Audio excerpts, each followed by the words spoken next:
2936 એવી શાળાઓ કે જ્યાં એક જ શિક્ષક છે, 2.3 લાખ વિદ્યાર્થીઓ કે જેઓ છે તે ડ્રોપ આઉટ કરી ચૂક્યા છે, કે એટલે કે અધવચ્ચે શિક્ષણ મૂકી દીધું છે. 6 લાખથી વધારે વિદ્યાર્થીઓ છે જે ગુમ થયા છે. આ બધા જે આંકડાઓ છે તે નીતિ આયોગના આંકડા છે. શિક્ષણ વિભાગ માટે આ ખૂબ જ શરમજનક બાબત કહેવાય કે ગુજરાતની જે શિક્ષણની સ્થિતિ છે એ અત્યારે ખૂબ કથળી રહી છે. શાળાઓ છે તો વિદ્યાર્થી અને શિક્ષક નથી, વિદ્યાર્થીઓ અને શિક્ષક છે તો શાળાઓ નથી, શાળાઓ અને શિક્ષક છે તો ત્યાં પૂરતા વિદ્યાર્થીઓ નથી. આ બધી સમસ્યાઓ વચ્ચે આજે આપણે વાત કરવી છે ગુજરાતની કથળતી શિક્ષણ નીતિની. નમસ્કાર, ગુજરાત BS9 ટીવી ન્યૂઝમાં આપની સાથે હું છું ભગવતી વિસાવડિયા. આપણે સ્કૂલ ઓફ એક્સલન્સની વાત કરીએ, AI ટેકનોલોજીની વાત કરીએ, વિશ્વગુરુની વાત કરીએ, પરંતુ નગ્ન વાસ્તવિકતા અને કડવી વાસ્તવિકતા એ છે કે ગુજરાતનું શિક્ષણનું સ્તર છે દિવસે ને દિવસે નીચું આવી રહ્યું છે. તાજેતરમાં જ શાળા પ્રવેશ ઉત્સવ આવ્યો, ત્યાં તે વિડીયો વાયરલ થયા હતા કે એક અધિકારી છે બાળકને 9મા ધોરણને પૂછે છે કે તમને ઘડિયાળો આવડે છે? તો નથી આવડતા. તમને ABCD પણ નથી આવડતી. વિચાર કરો, 9મા ધોરણ સુધી વિદ્યાર્થી કેમ પહોંચ્યો હશે. આજે વાત કરવી છે ગુજરાતના શિક્ષણ વિભાગની, શિક્ષણ મંત્રીની, પેપર લીક થાય છે એની, સાથે જ જે શિક્ષણનું સ્તર છે તેની અને આ ચોંકાવનારા રિપોર્ટની. આપણી સાથે ચર્ચા કરવા માટે જોડાઈ ગયા છે વિદ્યાર્થી નેતા યુવરાજસિંહ. યુવરાજભાઈ, BS9 ટીવી ન્યૂઝમાં આપનું ખૂબ સ્વાગત છે. સૌથી પહેલો પ્રશ્ન મારો એ કે ગુજરાતની શિક્ષણની જે કથળતી સ્થિતિ છે તેને લઈને તમારું શું કહેવું છે? તમે જે રીતે શરૂઆત કરી એ ત્યાંથી શરૂઆત કરું કે ગુજરાતની અત્યારે વર્તમાન પરિસ્થિતિ પ્રમાણે પ્રવેશ ઉત્સવ ચાલુ છે. હવે આ પ્રવેશ ઉત્સવમાં જે અધિકારીઓ અને જે નેતાઓ જે છે એ નેતાઓ પોતાના બાળકોને સૌપ્રથમ પોતાના વિસ્તારની મોટી ખાનગી શાળામાં મૂકી અને પછી પ્રવેશ ઉત્સવમાં જાય છે. તો હવે એ સ્થિતિ આપોઆપ સમજાઈ જવી જોઈએ, કારણ કે પોતાના બાળકને એને ખાનગી શાળામાં મોકલવા છે, મોટી શાળાઓમાં મોકલવા છે, અને જ્યારે પ્રવેશ ઉત્સવ કરવાનો હોય ત્યારે સરકારી શાળાઓમાં રિબિન કાપવા માટે અથવા તો શાળા પ્રવેશોત્સવ કરવા માટે જવાનું છે. ત્યાં મોટમોટા ભાષણો આપવાના છે. પણ ભાષણ આપતા પેલા કહેવાય ને કે કથની અને કરણીમાં તો કઈક સામ્યતા હોવી જોઈએ ને. અહીંયા કથની અને કરણી જે છે ને એમાં સામ્યતા જ નથી. કારણ કે શિક્ષણ વિભાગની દુર્વ્યવસ્થા એટલા માટે જ છે કારણ કે જે નેતાઓ અને જે અધિકારીઓ જે અત્યારે શાળામાં પ્રવેશ ઉત્સવ કરાવી રહ્યા છે એ સૌપ્રથમ પેલા પોતાના બાળકોને ક્યાંક ને ક્યાંક પ્રાઇવેટ શાળામાં મૂકી અને પછી કહી શકાય કે જે સરકારી શાળા હોય ત્યાં પ્રવેશ ઉત્સવમાં જતા હોય છે. વાત બીજી, ગુજરાતની અત્યારે વર્તમાન પરિસ્થિતિને આધીન 1700 એવી જે શાળાઓ છે જે ફક્ત એક શિક્ષક થી ચાલે છે. હવે એક શિક્ષક થી ચાલે છે, લગભગ એક શાળાઓની અંદર 100 થી 150 જેટલા વિદ્યાર્થીઓ હોય છે. તો આ 100 થી 150 જેટલા વિદ્યાર્થીઓ એક શિક્ષક બિચારો કરે તો કરે શું અને કેટલા વિષય ભણાવે? એક શિક્ષક જે છે કોઈ એક વિષયની અંદર પારંગત હોઈ શકે, એ બધા વિષયની અંદર તો પારંગત હોવાનો નથી. છતાં પણ એક શિક્ષક થી ચાલતી શાળાઓની વાત હોય. બીજી કે ગુજરાતની અંદર ઘણી બધી એવી શાળાઓ છે જે પાયાગત સુવિધાઓ કહેવાય. એ પાયાગત સુવિધાઓ એટલે કે ખાસ કરીને જોવા જઈએ તો બહેનો માટે બાથરૂમની વ્યવસ્થા હોય કે પછી બાળકો અન્ય બાળકો માટેની વ્યવસ્થા હોય. તો આજે ગુજરાતની અંદર 2000 કરતા એવી શાળાઓ છે કે જે પ્રાથમિક સુવિધાઓ જ નથી. એટલે સેન્ટ્રસ પાસે જવું પડે માટે જવું પડે તો પણ એને બહાર ક્યાંક રોડ ઉપર એમ જવું પડે છે. આપણે વાત કરીએ છીએ સ્વચ્છ ગુજરાતની, પણ સ્વચ્છ ગુજરાત આપણે ક્યારે આપી જ નથી શક્યા. બીજી વાત કે શિક્ષકોની વાત હોય તો, કારણ કે અત્યારે મોટા ભાગે બધી જ જગ્યાએ તમે પણ જોયું છે, ગઈકાલે એક GR બહાર પાડવામાં આવ્યો અને GR એવો છે કે ભાઈ હવે જ્ઞાન સહાયકોની ભરતી કરવામાં આવશે. ભાઈ તમને ખબર જ છે કે ભાઈ અત્યારે તમારા શિક્ષકોની કમી છે. તમારી પાસે ટેટ ટાટ લેવાયેલા પરીક્ષાર્થીઓ જે સ્કિલ બેઝ પરીક્ષાર્થીઓ છે એ ઉપલબ્ધ છે. છતાં પણ તમારે લેવા છે ખાનગી એટલે કે કોન્ટ્રાક્ટ આધારિત. હવે જ્યાં શિક્ષણ વ્યવસ્થા જ કોન્ટ્રાક્ટ આધારિત હોય ત્યાં કાયમી વ્યવસ્થાઓ ટકવાની નથી, કારણ કે આપણે બધી જગ્યાએ અત્યારે કોન્ટ્રાક્ટ બેઝ સિસ્ટમ થઈ ગઈ છે. વર્તમાનની અંદર પણ સિસ્ટમ એ જ છે બેન કે કોન્ટ્રાક્ટ આધારિત બધી એટલે કે જ્ઞાન સહાયક છે 11 મહિનાનો કરાર છે, અને એ 11 મહિનાના કરારમાં જે કહી શકાય કે જે ભણાવવા આવે એનું અને જે ભણે એનું બંનેનું શોષણ થતું હોય છે. હવે જ્યાં આપણે કાયમી સ્ટાફ આપવાનો છે, બધી જગ્યાએ સુવિધાઓ છે, ટેટ ટાટ જેવી પરીક્ષાઓ લીધી છે, બાળકો છે એટલે કહી શકાય કે જે વિદ્યાર્થીઓ છે એ MA BEd કરેલા વિદ્યાર્થીઓ છે, માસ્ટર કરેલા MSc કરેલા વિદ્યાર્થીઓ છે, છતાં પણ આપણે એને કાયમી નોકરી નથી આપી શકતા. આ ક્યાંક ને ક્યાંક વ્યવસ્થા જે છે વ્યવસ્થાની અંદર પરિવર્તન લાવવું જોઈએ. કારણ કે બજેટ કેટલાનું છે ખબર છે બેન? વાર્ષિક બજેટ 59,999 કરોડ. એટલે કે 60,000 કરોડનું બજેટ છે. આ 60,000 કરોડનું બજેટ જે ખરેખર વાપરવાનું હોય એ સારી સુવિધાઓ આપવા પાછળ વાપરવાનું હોય, પણ સારી સુવિધાઓ અપાતી નથી. દર વર્ષે જે સરકારી શાળાનો રેશિયો જે છે એ ઘટતો જાય છે અને પ્રાઇવેટ શાળાનો રેશિયો છે વધતો જ જાય છે. એટલે નેતાઓની જે ખાનગી શાળાઓ છે દિવસે દિવસે વધે છે અને જે સરકારી શાળા છે દિવસે દિવસે ઘટે છે. એટલે આ પરિસ્થિતિનું નિર્માણ ક્યાંક ને ક્યાંક બહુ ગંભીર દશા અને દિશા તરફ લઈ જઈ રહ્યું છે. જી યુવરાજભાઈ, ખાસ કરીને મહત્વનો સવાલ એ છે કે ખાનગીકરણ અને જે વ્યાપારીકરણ થઈ રહ્યું છે, ઊંચી ફી પ્રાઇવેટ સ્કૂલોમાં લેવામાં આવી રહી છે, તમને લાગે છે કે એ શિક્ષણની જે અત્યારે વિપરીત સ્થિતિ છે તેને ખૂબ અસર કરતું હોય? બેન, ગુણવત્તાયુક્ત શિક્ષણની વાત હોય તો ગુણવત્તાયુક્ત શિક્ષણ છે ને બેન, એ જે સ્કિલ બેઝ જે યુવાનો હોય અથવા સ્કિલ બેઝ જે આપણી પાસે જે કહી શકાય કે જે સ્ટાફ હોય એ આપી શકતા હોય છે. હવે બેન અહીંયા જોવા જઈએ તો કોઈ પણ સરકારી શાળાની અંદર જયારે શિક્ષક બને તો ત્યારે એને પેલા તો BA કરવાનું હોય છે, MA કરવાનું હોય છે, વધારે આગળ જોઈએ તો માસ્ટરમાં MSc છે, MA છે, એ બધા જ પ્રકારના કોર્સ એને કરવાના હોય. ત્યારબાદ એને કોમ્પિટિટિવ એક્ઝામ એટલે કે જે વિદ્યાર્થી શિક્ષક બનવા માંગે છે એને ટેટ કે ટાટ, તમે પ્રાથમિકમાં જવા માટે માંગો છો તો ઉચ્ચ પ્રાથમિકમાં જવા માંગો છો તો એના માટેની અલગ અલગ પરીક્ષાઓ છે, ટેટ અને ટાટ જેવી. એ ટેટ અને ટાટ આપવાની છે અને ટેટ અને ટાટ આપ્યા બાદ પણ સતત કહી શકાય કે મૂલ્યાંકન કરી શકે એના માટે પણ અલગ અલગ વ્યવસ્થાઓ રાખેલી છે આ ગુજરાતની અંદર. છતાં પણ આજે થાય છે એવું કે ખાનગી શિક્ષકો છે એને આપણે બેન 12-15 હજાર રૂપિયાનો પગાર આપીએ છીએ, પણ 12-15 હજાર રૂપિયાના પગારમાં હું એવું નથી કહેતો કે ખરાબ ભણાવે છે, પણ 12-15 હજાર રૂપિયા વાળો શિક્ષક અને જે કાયમી એક સરકારી શાળાનો શિક્ષક એ બેમાં બેન જમીન આસમાનનો તફાવત રહેવાનો છે. કારણ કે જે વ્યક્તિ છે સરકારી શાળાની અંદર ભણાવવા માંગે છે આજે એ બધી જ રીતે પારંગત થયેલો હશે, કારણ કે કોમ્પિટિટિવ એક્ઝામના માધ્યમથી, સ્પર્ધાના માધ્યમથી. કારણ કે ગુજરાતની અંદર શિક્ષિત બેરોજગારો છે એ શિક્ષિત બેરોજગારોનો દર એ દિવસે દિવસે વધી રહ્યો છે. લગભગ અત્યારે 7 થી 8 લાખ એવા વિદ્યાર્થીઓ છે કે જે ફક્ત ને ફક્ત ખાલી શિક્ષક ભરતી માટે જ તૈયારી કરે છે, ફક્ત શિક્ષક ભરતી. કે ભાઈ 7 થી 8 લાખ એવા યુવાનો છે ગુજરાતની અંદર જે માસ્ટર કરી ચુકેલા છે અને એને હવે ઈચ્છા છે કે આપણે શિક્ષક બનવું છે.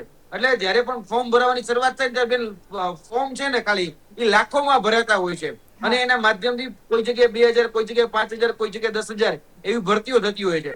અત્યારે પણ જે શિક્ષણ મંત્રીઓ છે એ શિક્ષણ મંત્રી બંને હવે ક્યાંક તાઇફાઓમાં વ્યસ્ત છે, ક્યાંક ને ક્યાંક દેખાડા કરવામાં વ્યસ્ત છે. ખરેખર એને દેખાડો કરવાની જરૂરત નથી, એ તમારી ફરજ છે.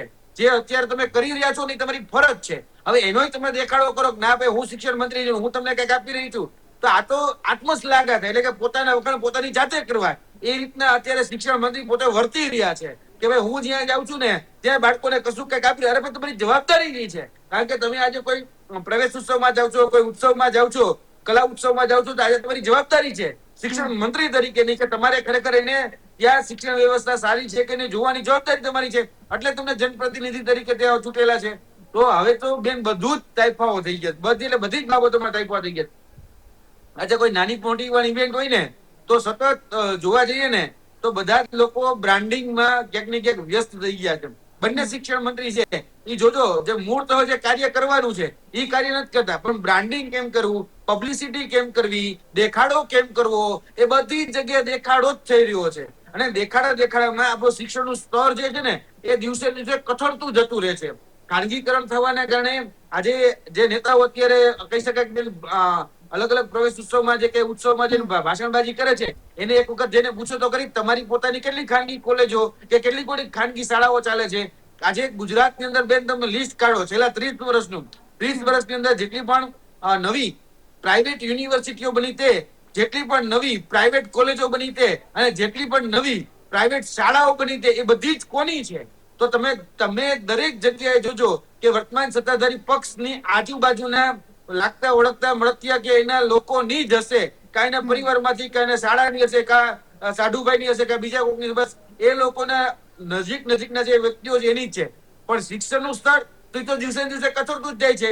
મને એક કિસ્સો બેન યાદ આવે છે કે હમણાં થોડા દિવસ પહેલા કહી શકાય શાળા પ્રવેશોની જગ્યાએ પ્રવેશોમાં જયારે અધિકારી પૂછ્યા, અધિકારીએ ABCD પૂછ્યું તો લોકોને ABCD 8મા ધોરણમાં ભણે, 8મા ધોરણમાં બાળકો છે અને ABCD નથી આવડતી. એટલે આ આપણે કઈ સ્થિતિમાં જીવીએ છીએ કે 8મા ધોરણનું બાળક એને કક્કો નથી આવડતો. એટલે ક્યાંક ને ક્યાંક આપણે જે કહી શકાય કે મૂલ્યવર્ધક જ્ઞાન એ આપવું જોઈએ. પણ મૂલ્યવર્ધક જ્ઞાને આપણે નથી આપી શક્યા. સામાન્ય જે શિક્ષણ છે તો સામાન્ય શિક્ષણ પણ નથી આપી શક્યા. આપણે તાઇફાઓમાં વ્યસ્ત છીએ. તમે અલગ અલગ ઉત્સવમાં બેન તમે જોજો શિક્ષણ મંત્રી વ્યસ્ત હશે, પણ તાઇફાઓમાં જે કાર્ય ખરેખર કરવાનું છે એકચ્યુઅલીમાં એ કાર્ય ગ્રાઉન્ડ ઉપર નથી થતું. 60,000 કરોડનું બજેટ, પણ 60,000 કરોડ નાખો છો ક્યાં? એક વખત હિસાબ તો આપો. એ હિસાબ આપો એટલે ખબર પડે કે 60,000 કરોડમાંથી તમે તમારી પોતાની ખાનગી જે શાળાઓ કે ખાનગી જે સંસ્થાઓ છે એમાં કેટલા નાખો છો, અને જે સરકારી વ્યવસ્થાઓ ઊભી છે એમાં તમે કેટલા નાખો છો એ અમને ખબર પડે. પછી આપણે કહીએ કે right to education, new education policy, બઢેગા ઇન્ડિયા તभी તો બઢેગા ઇન્ડિયા, બેટી બચાવો બેટી પઢાઓ, આવી જે વાતો કરીએ છીએ પણ એ ખરેખર કારગર સાબિત થાય છે ખરી? કારણ કે આજે હું ઘણા બધા એવા વિસ્તારો જાણું છું, ખાસ કરીને અત્યારે વરસાદી માહોલ છે બેન. વરસાદી માહોલની અંદર તમે જોતો કે છોટાઉદેપુર વિસ્તાર હોય, દાહોદ વિસ્તાર હોય અથવા તો ડાંગ વિસ્તાર હોય, એ બધી જ શાળાઓ અત્યારે બંધ કરી દેવામાં આવે છે. કેમ? તો કે શાળાઓ એટલા માટે બંધ કરી દેવામાં આવે છે કે અહીંયાથી નદી વહેતી હોય અને કાં તમારે જો શાળા જવું હોય તો નદીમાંથી વહેણમાંથી તમારે પસાર થઈને શાળા સુધી પહોંચવું પડે છે. ગણિત એવી શાળાઓ છે કે આપણે ત્યાં પહોંચી જ નથી શકતા. એટલે આપણી વ્યવસ્થા ક્યાંક ને ક્યાંક એ ત્રુટીઓ રહી છે. એ ત્રુટીઓ સુધારવા માટે કોઈ તૈયાર જ નથી. જી બેન. યુવરાજભાઈ, તમે જે છોટાઉદેપુરની વાત કરી, સૌથી વધારે ગ્રાન્ટ આદિવાસી પટ્ટાને મળે છે. અધિકારીઓ ત્યાં પોસ્ટિંગ માટે પણ પડાપડ કરે છે, પરંતુ ત્યાં વિકાસ નથી. તમે જેમ વાત કરી કે શાળાઓ બંધ થઈ જાય કારણ કે રોડ રસ્તાઓ હોતા નથી. બીજી બાજુ એક વસ્તુ એ છે કે આપણે મિશન સ્કૂલ ઓફ એક્સેલન્સની વાતો કરીએ, એઆઈની ટેકનોલોજીની, વિશ્વગુરુની વાત કરીએ, પણ આ નીતિ આયોગનો જે રિપોર્ટ છે એ કહે છે કે 2.5 લાખથી વધારે બાળકો છે તે ડ્રોપ આઉટ લઈ રહ્યા છે. શાળાઓમાં વ્યવસ્થા નથી. એક તરફ તમે જે બણગા ફૂંકો છો અને બીજી બાજુ કડવી વાસ્તવિકતા છે. આ બંને વચ્ચે જે વિરોધાભાસ ઉભો થઈ રહ્યો છે તેને તમે કઈ રીતે જુઓ છો? સૌથી પહેલા તો આંકડા એ જોવાની જરૂર છે. હમણાં જ આંકડા પ્રસિદ્ધ થયા છે કુપોષણના, કે આપણા શાળાઓની અંદર જે કુપોષિત બાળકો છે ને દિવસે દિવસે સંખ્યા વધતી રહે છે. બીજું, તમે જે શબ્દ વાપર્યો સ્કૂલ ઓફ એક્સલન્સ, બોલવામાં કેટલું રૂપાળું લાગે, પણ ખરેખર એ આપણે ઇમ્પ્લિમેન્ટ કરી શકીએ, એટલે કે અમલીકરણ કરી શક્યા છીએ. સ્કૂલ ઓફ એક્સલન્સ ની અંદર ઘણી બધી સારી વાતો કરવામાં આવી છે. ડિજિટલ ઇન્ડિયાની વાતો કરવામાં આવી છે, એઆઈ ની વાતો કરવામાં આવી છે, પણ આપણે પોતાને કંઈક જે શિક્ષકો છે એ શિક્ષકોને એઆઈ કઈ રીતે ઉપયોગ કરવું અથવા કઈ રીતે કરાવવું એનું પણ આપણે ક્યાંય જ્ઞાન આપી શક્યા છીએ. બીજી વાત કે સ્કૂલ ઓફ એક્સલન્સ ની અંદર બીજા ઘણા બધા પ્રોજેક્ટો છે. સ્કૂલ ઓફ એક્સલન્સ તો એમ કહે છે કે ભાઈ તમારે 30 બાળકો એક શિક્ષક ફરજિયાત હોવો જોઈએ. તો આપણે એવી કઈ જગ્યાઓ છે કે જ્યાં 30 બાળકો એક શિક્ષક ફરજિયાત રાખીએ છીએ અને દરેક વિષય જે છે પ્રાથમિક જેને સબ્જેક્ટ કહેવાય એ પ્રાથમિક સબ્જેક્ટ 5 અને 2 એ બાકીના ગૌણ સબ્જેક્ટ. તો ગૌણ સબ્જેક્ટ જે છે એના માટે ટેમ્પરરી શિક્ષક હોવું જોઈએ, અને જે આપણા 5 મુખ્ય જે વિષયો છે એ મુખ્ય વિષયો છે પરમેનન્ટ શિક્ષક હોવો જોઈએ. તો આજે પરમેનન્ટ શિક્ષક છે ક્યાં? એટલે વાતોમાં સ્કૂલ ઓફ એક્સલન્સ બહુ સારું લાગે, ન્યૂ એજ્યુકેશન પોલિસી બોલવામાં બહુ સારું લાગે, પણ વાસ્તવિકતા ક્યાં છે? આજે ડિજિટલ ઇન્ડિયાની વાત કરું બેન તમને, તો છેલ્લા 14 વર્ષમાં એક પણ જગ્યાએ કોમ્પ્યુટર શિક્ષકની ભરતી થઈ હોય મને જણાવો. ચલો, એક પણ જગ્યાએ કોમ્પ્યુટર શિક્ષકની ભરતી નથી. આપણે વાતો કરીએ ડિજિટલ ઇન્ડિયાની, પણ ડિજિટલાઇઝેશન શીખવાડશે કોણ? ડિજિટલ ઇન્ડિયામાં કોમ્પ્યુટર શીખવાડવા માટે કોમ્પ્યુટરના શિક્ષકો તો જોશે ને. એ કોમ્પ્યુટરના શિક્ષકો જ નથી આપણી ગુજરાતની અંદર. વાત બીજી, આપણે દર 21 જૂને એક દિવસ ઉજવીએ છીએ અને નામ છે યોગા ડે. હવે વિશ્વ યોગ દિવસ આપણે ઉજવીએ છીએ, પણ આપણે ગુજરાતની અંદર છેલ્લા 15 વર્ષમાં એક પણ, નોટ એ સિંગલ, એક પણ યોગ ટીચરની ભરતી નથી કરી. બોલો, હવે બાળકોને તમે યોગ શીખવાડતા નથી અને દેશની ફલક ઉપર જઈને તમે બણગા ફૂંકો છો કે આપણે વિશ્વ યોગ દિવસ બનાવીશું અને કરો યોગ અને ભાગે રોગ, આ પ્રકારના જે બણગા ફૂંકીએ છીએ. પણ એ યોગ કરાવવા માટે યોગ ગુરુ એ હોવા તો જોઈને. આપણે બનવું છે વિશ્વ ગુરુ, પણ શાળાઓમાં ગુરુ નથી. આપણે તાઇફાઓમાં બહુ મોટી મોટી વાતો કરીને કહીએ છીએ કે આપણે તો બહુ હવે આગળના દિવસોની અંદર વિશ્વગુરુ બનવા જઈ રહ્યા છીએ, પણ કઈ રીતે? તમારી કથળતી શાળાઓની પરિસ્થિતિમાં તમે શાળાઓમાં એક યોગ્ય શિક્ષક નથી આપી શક્યા અને તમે વિશ્વગુરુની વાતો કરો છો, ખોટો ભણગા મૂકો છો. એટલે તમારી કથની અને કરણીમાં જમીન આસમાનનો ફરક છે. હાથીના દાંત દેખાડવાના અલગ અને ચાવવાના અલગ છે. અને જે રીતે શિક્ષણ મંત્રીઓ અત્યારે બંને છે, એ બંને શિક્ષણ મંત્રીઓ ફક્ત ને ફક્ત તાઇફાઓમાં વ્યસ્ત હોય. તમે ગમે ત્યારે જોજો, બ્રાન્ડિંગ, પબ્લિસિટી, વિડીયો બનાવવા આ જ કરે. અરે ભાઈ, શિક્ષણ મંત્રીનું કામ જ નથી. શિક્ષણ મંત્રીનું કામ છે કે ખરેખર જે બાળક છે, જે વિસ્તાર છે, એ વિસ્તારને ખરેખર શિક્ષણ વ્યવસ્થા કેવી છે. આજે ઘણા બધા એવા વિસ્તારો છે, હું તો સૌરાષ્ટ્રના વિસ્તારોની પણ વાત કરું તમને. સૌરાષ્ટ્રના એવા ઘણા બધા ગીર સાઈડના વિસ્તારો છે કે જામનગરના સરહદી વિસ્તારો છે, ત્યાંથી શિક્ષણ મંત્રી આવે છે. તો શિક્ષણ મંત્રીના વિસ્તારની અંદર 105 એવી શાળાઓ છે, 105 કે જેમાં ફક્ત એક શિક્ષક છે. તો અત્યારે તો ખરેખર એ પુરાઈ જવી જોઈએ, પણ પુરાતી નથી. ભૂતપૂર્વ આપણે શિક્ષણ મંત્રી આદરણીય કુબેરભાઈ ડિંડોર, તો કુબેરભાઈ ડિંડોર જે વિસ્તારમાંથી આવતા હતા સંતરામપુર, એ સંતરામપુર વિસ્તારમાં 107 એવી શાળાઓ હતી જે ફક્ત એક શિક્ષક થી ચાલતી હતી. હવે એ આખો ટેન્યુઅર એટલે કે 5 વર્ષ રહ્યા, ઈ ટેન્યુઅરમાં 105 શાળાની અંદર શિક્ષકો નથી આપી શક્યા, 107 શાળાઓની અંદર શિક્ષકો નથી આપી શક્યા. હવે એ આ શિક્ષણ વ્યવસ્થા સુધારશે? આ જે ડંફાસો મારે છે એ ખરેખર વાસ્તવિકતાથી ખરેખર ખૂબ જ દૂરની વાતો છે, દૂરની વાતો છે. એટલે સ્કૂલ ઓફ એક્સલન્સ બેન બોલવામાં સારું લાગે, વાતો કરીએ તો એમ લાગે ન્યુ એજ્યુકેશન પોલિસી બહુ સારું લાગે બોલવામાં, પણ મેં તમને કીધું એમ કે ન્યુ એજ્યુકેશન પોલિસીમાં એમ વાત કરવામાં આવી છે કે 30 બાળકો એક શિક્ષક હોવો ફરજિયાત છે. ચલો કરો ઇમ્પ્લિમેન્ટ. તો હમણાં જ હું તમને કહું કે ગુજરાતની અંદર 2.5 લાખ શિક્ષકોની ભરતી કરવી પડે, કે 2.5 લાખ શિક્ષકોની ભરતી કરો તો બાળકોને શિક્ષકો મળશે અને જે બેરોજગાર શિક્ષિત યુવાનો છે એને રોજગારી મળશે. કરવું હોય તો કરો ને ટ્રાય, પણ નહીં કરે. આજે બેન એક યોજનાની વાત કરો, કારણ કે તમે હમણાં સ્કૂલ ઓફ એક્સલન્સ ની વાત કરી ને, એ અંતર્ગત ચાલતી એક યોજના, એનું નામ છે જ્ઞાન સાધના. આ જ્ઞાન સાધના યોજના અંતર્ગત કેટલા રૂપિયા મળે હું તમને કહું. જો તમે તમારા બાળકને સરકારી શાળામાં મૂકો તો તમને 5,000 રૂપિયા શિષ્યવૃત્તિ મળે. હવે તમે તમારા બાળકને ખાનગી શાળામાં મૂકો તો 20,000 રૂપિયા મળે. બોલો ક્યાં મૂકશો તમે? બહુ ઈઝી છે, આમાં કઈ જવાબ દેવામાં કઈ અઘરું છે જ નહીં. કે આપણે 20,000 રૂપિયા જ્યાં મળતો પેલા તો એક પ્રયત્ન કરીએ, ચલો ખાનગીમાં મૂકી દે તો 20,000 મળે છે, આપણી ફી તો નીકળી ગઈ. એટલે આપણે શું કરીએ કે બાળકને ખાનગી શાળામાં મૂકીએ.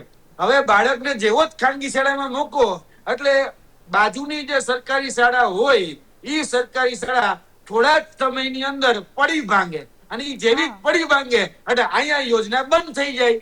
અને યોજના બંધ થઈ જાય એટલે હવે પૈસા ક્યાંથી ભરવાના? જો કે ખીચાના. એટલે આ બેન રાઈટ ટુ એજ્યુકેશન આપણે બોલવામાં બહુ સારું લાગે કે ભાઈ બધાને શિક્ષણ મેળવવાનો અધિકાર છે અને બધાને મફત શિક્ષણ મળવું જોઈએ. RTE. હવે RTE છે તો ક્યાં મળે? તો કે ભાઈ જે બાળકો છે એ બાળકો સરકારી શાળામાં ભણતા હોય તો આપણે આપી શકે. હવે તો ન રહેગા બાસ કે ન વજેગી બાસુરી, એટલે સરકારી શાળા જ ખતમ કરી નાખો એટલે કશું કઈ આપવાનું જ ન થાય. એના જેવી વાત છે બેન. અહીંયા યુવરાજભાઈ, અત્યારે જે પેપર લીક થઈ રહ્યા છે, ભરતીના કૌભાંડ બહાર સામે આવી રહ્યા છે, એ પણ એક મહત્વનો વિષય છે. કારણ કે વિદ્યાર્થીઓ છે મહેનત કરતા હોય છે, કોઈ પાસે પૈસા ન હોય તો એ કાળી મજૂરી કરીને એના દીકરા દીકરીઓને ભણાવે ને પેપર લીક થઈ જાય, એટલે એ ખૂબ મહત્વનો વિષય છે. તમને શું લાગે છે તેને લઈને? ગુજરાતની અંદર છેલ્લા 10 વર્ષમાં 34 પેપર લીક થયા છે. માણસ એક વખત ભૂલ થાય ને તો બીજી વખત એ ખરેખર હાલતી વખતે પણ ધ્યાન રાખે કે ભાઈ આપણે આ ચાલવામાં ભૂલ થઈ હતી તો આપણે બીજી વખત આ રીતે ન ચાલવું જોઈએ.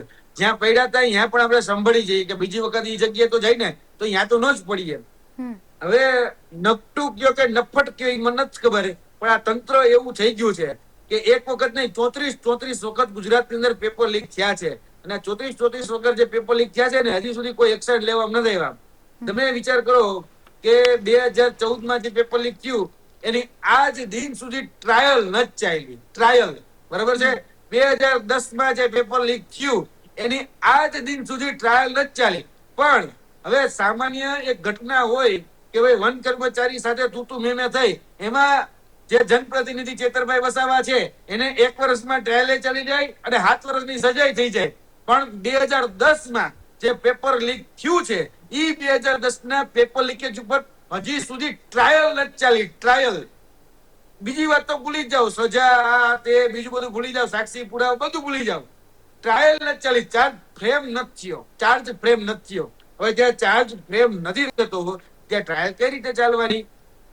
એટલે પરિસ્થિતિ ગુજરાતની બેન આ છે કે ગુજરાતના યુવાનો તનતોડ મહેનત કરે છે, દિવસ રાત એક કરી અને કોમ્પિટિટિવ એક્ઝામ જેને સ્પર્ધાત્મક પરીક્ષા કહેવાય એ સ્પર્ધાત્મક પરીક્ષા માટે જેના માતા પિતા છે પેટે પાટા બાંધીને મોટા શહેરોમાં મોકલતા હોય, રાજકોટ મોકલતા હોય, એને કહી શકાય કે ગાંધીનગર મોકલતા હોય, અમદાવાદ મોકલતા હોય, જેથી કરીને એક એવો એને માહોલ મળે કે જ્યાં એ તૈયારી કરી શકે, અને એના માટે સતત પ્રયત્નો કરતા રહેતા હોય છે. પણ આ ગુજરાતની સિસ્ટમ અને પેપર લીકેજ સરકાર ક્યાંક ને ક્યાંક જોવા જઈએ તો ઘણી વખત હું એવું કહેતો હોય છું બેન કે આ પેપર કોઈ કાચનું નથી કે હાથમાં લઈ આવ્યો ને કોઈ ક્લાસરૂમમાં આવ્યું ને ફૂટી ગયું. નહીં, આ એવું છે જ નહીં. પેપર ફૂટે છે કેમ કે ગુજરાતના યુવાનોનું નસીબ ફૂટેલું છે. છેલ્લા 30 વર્ષથી એક સરકાર હોય છે એટલે નસીબ ફૂટી ગયું છે, એટલે પેપર ફૂટેલા જોવા મળે છે. આ ફૂટેલી સરકારની અંદર પોતાના મળતિયા, પોતાના લાગવકિયા, પોતાના ઓળખાણ, પોતાના પરિવારના લોકોને પાછલા બારણેથી સુનિયોજિત ઘુસાડવાનું એક સુનિયોજિત કાવતરું, એટલે પેપર ફોડવું. બીજું કશું જ કાંઈ છે નહીં. પેપર ફૂટે, બહુ તો બહુ કદાચ ઉહાપો થાય, તમારા જેવા પ્રતિષ્ઠિત માધ્યમમાં બોલે તો કદાચ પરીક્ષા રદ થાય. હવે પરીક્ષા રદ એ કઈ વિકલ્પ થોડો છે, એ તો બીજી વખત લેવાની છે. પણ બીજી વખત આપણે ફૂલ પ્રૂફ સિસ્ટમ નથી લાવી શક્યા. અને જો ફૂલ પ્રૂફ સિસ્ટમ લાવ્યા હોત તો પેપર ફરીવાર ન ફૂટ્યું હોત. આ તો 34 વખત પેપર ફૂટ્યા. તમે જે વિસ્તારમાંથી આવો છો એ છે સૌરાષ્ટ્રનું રાજકોટ. હું તમને ખાલી રાજકોટની જ વાત કરું તો રાજકોટમાં જ જે સૌરાષ્ટ્ર યુનિવર્સિટી આવેલી છે, એ સૌરાષ્ટ્ર યુનિવર્સિટીના અત્યાર સુધીમાં જોવા જઈએ તો 9 પેપર લીક થયા છે. 9 સૌરાષ્ટ્ર યુનિવર્સિટીના જ ખાલી. હું HNGU ની વાત નથી કરતો, GU ની વાત નથી કરતો, નર્મદ ની વાત નથી કરતો, MS ની વાત નથી કરતો. ફક્ત ખાલી સૌરાષ્ટ્ર યુનિવર્સિટીના જ જે MCOM BCOM ના જે વિદ્યાર્થીઓ છે એના 9 પેપર ફૂટ્યા. હવે ક્યાંક ને ક્યાંક સૌરાષ્ટ્ર યુનિવર્સિટી પરથી બોધપાઠ લઈ અને ખરેખર એક્શન લેવા જોઈએ. હજી સુધી કોઈ પરીક્ષા નિયામકને સજા નથી થઈ. હજી સુધી કોઈ રજિસ્ટ્રાર સસ્પેન્ડ નથી થયા. હજી સુધી કોઈ કર્મચારી છે એને નોકરી નથી છોડી દીધી. જે પેપર ડિસ્ટ્રીબ્યુશનની જે એજન્સીને જે કોન્ટ્રાક્ટ સોંપવામાં આવે છે એ જ પેપર ડિસ્ટ્રીબ્યુશનની એજન્સી એની પાસે જ પણ અત્યારે કોન્ટ્રાક્ટ છે. એટલે આ બધું જ એની છત્ર છાયાની અંદર થાય છે. એવું નથી કે શિક્ષણ મંત્રીને ખબર નથી. શિક્ષણ મંત્રીને પણ ખબર છે કે પેપર લીક થાય છે, પણ એ શું કરે કે પોતાના માણસો, પોતાના કાર્યકર્તાઓને કઈ રીતે ઘુસાડવા, એમાં ઈ પ્લાનિંગમાં લાગી જાય છે કે તમે કામ કરો, ગયા વખતે 50 જણા લગાવ્યા હતા ને આજ વખતે મારા 10 જણા લગાડી દો, કાંઈક તમારું આવશે તો હું એને ઢાંકી દઈશ. એટલે તકલીફ આ પડે છે કારણ કે ગુજરાતની અંદર આપણે રમકડાઓને રમતા મૂકી દીધા છે મંત્રીઓના નામે. એ ફક્ત તાઇફાઓમાં દેખાડો કરવામાં, બ્રાન્ડિંગ કરવામાં, પબ્લિસિટી કરવામાં એમાં જ વ્યસ્ત રહેતા હોય છે. ખરેખર જેને કામ કરવાનું છે એકચ્યુઅલમાં એ એકચ્યુઅલનું કામ થતું જ નથી. બસ ખાલી સ્ટેજ ઉપર જે એકચ્યુઅલી ખાલી વાતો થાય છે, પણ એ વાતો ગ્રાઉન્ડ ઉપર નથી જોવા મળતી. ગ્રાઉન્ડ ઉપર જે શિક્ષણ મંત્રીઓ જે ભાષણો કરે છે ને એનું ખાલી 5% પણ ઇમ્પ્લિમેન્ટ કરે, અમલીકરણ કરે ને તો પણ આ દશા અને દિશા બદલાઈ શકે એમ છે. પણ એ દશા અને દિશા બદલાતી નથી કારણ કે ગુજરાતના જે યુવાનો જે છે ને એ દિવસ રાત ક્યાંક ને ક્યાંક ટેવાઈ ગયા છે. હવે પેપર લીકેજ થાય ને તો કઈ નવીન નથી લાગતું, કોઈ નવીન નથી લાગતું. હવે યુઝ ટુ, આમ ટૂંકમાં કહેવાય ને કે હા ભાઈ થયું, આ ગયા વખતે આનું થયું, આ વખતે આનું થયું, એવું થઈ ગયું છે. જી યુવરાજભાઈ, છેલ્લે પ્રશ્ન એ પૂછવો છે કે અત્યારે જે શિક્ષણ વિભાગ કામ કરી રહ્યું છે, ગુજરાતના શિક્ષણના સ્તરની જે આપણે સ્થિતિ જોઈ રહ્યા છે કે ખૂબ નીચી છે. બીજી બાજુ આપણે વિશ્વગુરુની વાત કરીએ, ટેકનોલોજીની વાત કરીએ, વિદ્યાર્થી નેતા તરીકે તમે શું છેલ્લે સંદેશો આપવા માંગશો? હું તો એટલું જ કહું છું કે વર્તમાનમાં છે ને સૌથી વધારે આ જે યુગ અને આવનાર જે યુગ છે ને એ ટેકનોલોજીનો છે. બાળકને જ્યાં સુધી અત્યારે AI સમજાવવામાં નહીં આવે અથવા તેના ફાયદા કે ગેરફાયદા, લાભાલાભ બે, એ લાભાલાભ સમજાવવામાં નહીં આવે તો યાદ રાખજો આગળના દિવસોની અંદર આપણે ઘણી બધી જગ્યાએ પાછળ રહી જવાના છીએ. અને આપણે રિસર્ચ જે કહેવાય એ રિસર્ચ પાછળ એ ક્યાંક ને ક્યાંક ખર્ચો બહુ ઓછો કરી રહ્યા છીએ. ખરેખર રિસર્ચ પાછળ એ ખર્ચો બહુ વધારવાની જરૂર છે સરકારે, કારણ કે સરકારે અલગ અલગ રિસર્ચ કરવાની જરૂર છે. આજે તમે બેન જે પણ કહી શકાય કે AI વાપરો છો, એ જેમિનાઈ હોય, ChatGPT હોય, ક્લાઉડ હોય, કોઈ પણ હોય, હવે ઇન્ડિયાનું શું છે તો કે ઇન્ડિયાનું કશું જ નથી. ઇન્ડિયાનું તો પોતાનું ડેટા સેન્ટર પોતાનું તો નથી જ. આજે વિચાર કરો દેશ ક્યાંનો ક્યાં પહોંચી ગયો છે અને આપણે હજી તો કે એબીસીડી બરાબર બાળકોને એબીસીડી આપણે નથી શીખવાડી શક્યા. આ દુનિયા ઘણી બધી આગળ છે કે ચાંદ ઉપર જતી રહી, ઘણું બધું થઈ ગયું છે. આપણા બાળકને ખરેખર આપણે કઈક ટેકનોલોજી, આપણે કઈક વિજ્ઞાન અલગ અલગ રીતે શીખવાડી શકીએ, રચનાત્મક રીતે શીખવાડી શકીએ. ખરેખર એ પ્રકારની ચર્ચાઓ થવી જોઈએ, એ પ્રકારની ડિબેટો થવી જોઈએ.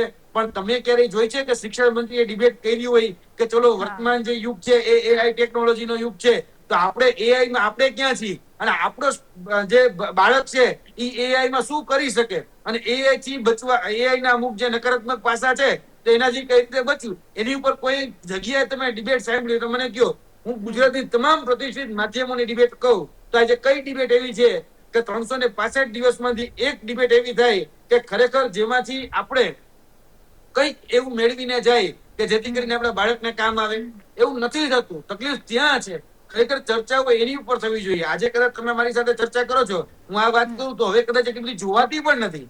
કદાચ હા, સાચી વાત છે. એમાં રસ ઓછો પડતો જાય છે. તો એને રસ કઈ રીતે વધે, એનો કઈ રીતે ખરેખર આગળ વ્યાપ થાય, તો આ જે આખી સિસ્ટમ છે ને, એ સિસ્ટમે બધાએ કામ કરજો. શિક્ષણ વિભાગ એની ઉપર કામ કરી શકે, આપણું ડીટી વિભાગ એની ઉપર કામ કરી શકે, આપણું ટેકનોલોજીકલ વિભાગ એની ઉપર કામ કરી શકે, આપણા જે નેતાઓ છે એ ગ્રાઉન્ડ ઉપર હોય તો ગ્રાઉન્ડ ઉપર એની અહેમિયત વર્તમાનની જે છે ટેકનોલોજીને સમજાવી શકે, એઆઈ ના ફાયદા ગેરફાયદા સમજાવી શકે. એટલે આની ઉપર કામ થાય ને તો ભવિષ્ય છે ને એ એઆઈ છે. કોઈ ગમે કે બરાબર, આપણે એઆઈ થી ભાગીએ છીએ ને ત્યાં વાંધો છે. દુનિયા ક્યાંની ક્યાં જતી રહે છે. એલન મસ્ક જેવા ચાઇનામાં જાય છે, બીજી બધા દેશોમાં જાય છે, અને જે ટેકનોલોજીની વાત કરે છે ને એ આપણા ગુજરાત કે ઇન્ડિયામાં નથી થઈ શકતી. ખરેખર આગળનો હવે જો આપણે કદાચ બધાની કદાચ હરોળમાં ચાલુ હોય ને તો કમસે કમ આપણે ત્યાં પહોંચવું જરૂરી છે, અહીંયા સુધી ટકી રહેવું જરૂરી છે. યુવરાજભાઈ, આ તો એવી વસ્તુ થઈ કે જો મને કંઈક આવડતું હોય તો હું સામેવાળાને આપું. આપ જોડાયા તે બદલ આપનો ખૂબ આભાર. જે પ્રમાણે વિદ્યાર્થી નેતા યુવરાજસિંહે વાત કરી કે શિક્ષણની કથળતી સ્થિતિ છે, એક બાજુ આપણે મોટી મોટી ડંફાસો મારીએ છીએ, બીજી બાજુ એ નગ્ન વાસ્તવિકતા છે કે આદિવાસી પટ્ટાના જે બાળકો છે એમને ભણવું છે, પરંતુ રોડ રસ્તા કે શાળાઓ એવી નથી કે તે ચોમાસામાં બેસીને ત્યાં ભણી શકે, આંગણવાડીઓ નથી, પોષણક્ષમ આહાર નથી મળી રહ્યો. કચ્છના ઘણા બધા એવા વિસ્તારો છે કે ત્યાં આજે પણ એક શિક્ષક પર શાળા ચાલે છે. એક શિક્ષક સ્કૂલ ચલાવે, જે કાર્યો હોય, જે કાગળ પરના જે બધા કામો હોય એ કરે, બાળકોને ભણાવે કે શું કરે તો શું કરે. એટલે કે અત્યારે વિટમણા એવી ઊભી થઈ રહી છે. બીજી બાજુ વણગાવો તો એવા ફૂંકાઈ રહ્યા છે કે જાણે ભારત આજે જ વિશ્વગુરુ બની જવાનો હોય. ગુજરાતની શૈક્ષણિકની જે સ્થિતિ છે, શૈક્ષણિક લેવલે ગુજરાત છે ખૂબ આગળ હોય, પરંતુ વાસ્તવિકતા કંઈક અલગ છે, જે આપણે બંધ આંખ કરીશું તો પણ આપણે સ્વીકારવી જ પડશે. આપણે આંખ આડા કાન નહીં કરી શકીએ. તમારું શું માનવું છે કમેન્ટમાં જરૂરથી જણાવજો. બાકી આવા જ વધુ અહેવાલો સાથે ફરી મળતા રહીશું. તમે અમારી યુટ્યુબ ચેનલને સબસ્ક્રાઇબ કરવાનું અને ફેસબુક અને ઇન્સ્ટાગ્રામ પર ફોલો કરવાનું ભૂલશો નહીં. બાકી અવનવી અપડેટ્સ મેળવવા માટે આપ જોતા રહો BS9 ન્યૂઝ. નમસ્કાર.